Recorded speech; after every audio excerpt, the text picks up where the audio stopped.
Let's turn our thoughts to the New South Wales State Election. That's only a few days away, and as you tend to hear in these kinds of things, the politics on both sides are ramping up of what we're going to do that's great. Are there some things that they're doing that are great and maybe some not so great? What's your take on it? Yeah, so the main thing we're really concerned about is that both of the major parties have said that they will bring in conversion therapy laws. And so what we've seen certainly in Victoria, but in other states around the nation, are these conversion therapy laws that come in and basically they muzzle parents, but they also muzzle pastors and counsellors and even medical practitioners from advising particularly children on any way forward as far as gender confusion other than affirming them in their confusion. And so we have been concerned about this for New South Wales, with both leaders saying that they will bring in conversion therapy laws. So we're working really hard with them to, I guess, minimise the extent to which they bring in these laws, but also one of our focus has just been on the upper house to get people elected in the upper house who will be able to vote against restricting parents and church leaders' rights to speak the truth to their children. So our campaign has been largely focusing on the upper house, and this is one of the big reasons. Yeah. And the upper house has played a crucial role, and particularly those who've held the balance of power, Fred Noel most notably over, I don't know how long now that he's been in Parliament. It's been decades. But he's retiring, and there's a lot that's kind of either up for grabs or at stake in the upper house this time around, isn't there, in New South Wales? There really is. And in the upper house, you can get elected even on a small number of votes, and a lot of it goes to the preferencing as well. But all eyes for us have been on Lyle Shelton, because in a miracle, he drew, when you draw where you're going to be on the voting slip, he's drawn number 1A, like the column number 1.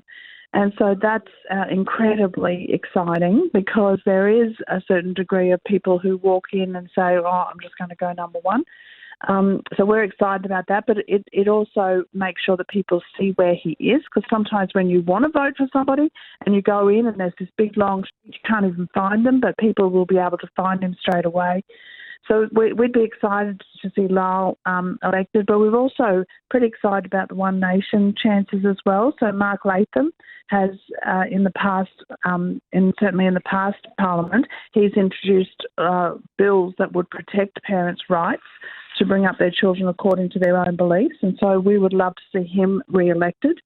And it's possible that he would get in with another couple of his colleagues, which would be amazing too, because this Legislative Council, this upper house, has the potential to block what we would see as dangerous new legislation.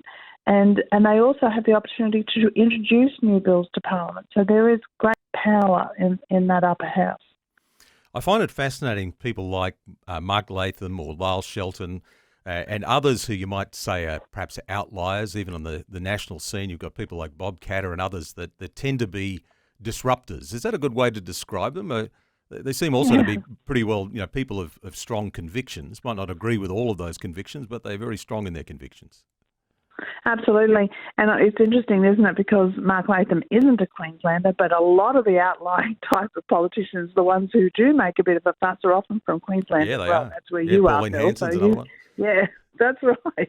Clive Palmer, some of these people who just made a really big splash, and they say what they really think, and Australians seem to respond to that. But Mark Latham has been a big surprise, I think, in the Conservative world, because he's just he thinks very logically. He's one of these people who I think aligns himself to values of the kingdom, but hasn't actually entered the kingdom himself. So he's not a person of faith himself, but he does see the values of the kingdom as being so incredibly logical and good for the flourishing of Australia. And so that he aligns himself to those values. Of course, then you've got Lyle Shelton, who is, a really godly man. So, Yeah, it's going to be very interesting, and we certainly encourage people to vote very carefully and prayerfully. We do have an election info page on the ACL website that people can go and set. They can see the voting records of people. There's some videos there, and there's resources just to help them make an informed decision. Pre-poll has already started, so there are a number of people who are, I know, manning pre-poll at the moment, and really praying that we will get some of these outliers, as you say, elected. Mm.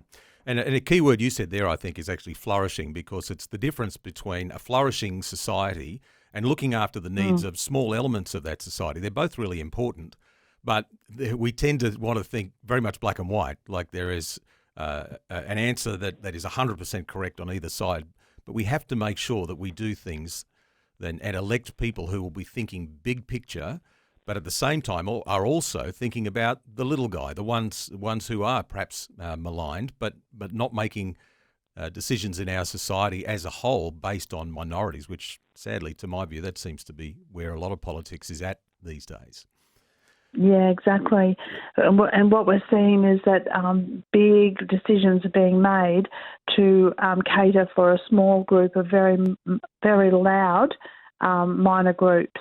And so the everyday Australian who is taking their kids to sport on the weekend and too busy to really worry about politics, sometimes they get left behind because they're not actually engaging themselves politically because they're too busy doing life. So I totally get. But we actually need those people to be engaged because otherwise, I think it was John Howard or one of those sort of men who said the silent majority, if they don't start speaking up, they're not going to be a majority for much longer. So we can't afford anymore to sit back and just think, well, common sense will take over. This is why someone like Mark Latham has been so good in the Parliament, because he speaks common sense. Yeah. Well, there's if you want to learn any more about what's happening there, you guys have got an election candidate forum that's happening tonight. Is it being streamed online?